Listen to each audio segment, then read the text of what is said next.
Ako si Master Atan, ang future vlogger ng Barangay Bagumbayan. For today's episode, ipapakilala ko sa inyo ang mga panabong na manok ng kapatid kong si Kuya Jerome, Este Omeng.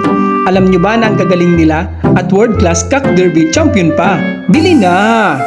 Eto nga pala si Maliksi, ang 15 times world cock derby champion. Abay kagaling naman talaga ng manok na ito.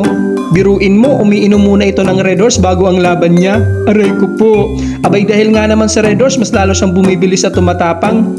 One time nga, biglang napahinto yung kalaban dahil sa sobrang hingal nito. E paano ba naman itong si Maliksi, panay takbo? Aray ko.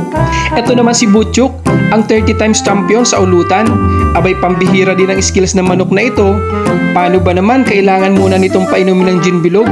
Gin bilog kasi ang vitamins at dextrose nito, kaya palagi siyang malakas.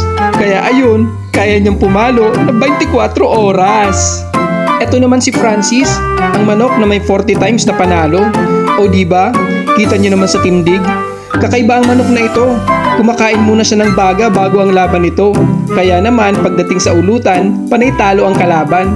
E paano ba naman bumubuga ito ng apoy? Kaya ayun, andoks ang kinahinatnan ng kalaban, si Ram.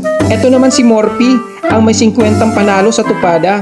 Abay nakakamangha din ang manok na ito dahil sa kanyang bisyo. Palaging high ang manok na ito. Paano ba naman tumitira muna ito ng shabu? Bangag yan, aray ko. Oo nga pala, kung gusto niyo ng garantisadong manok na pangpulutan, este pang ulutan. Pumunta lang kayo sa Barangay Bagumbayan.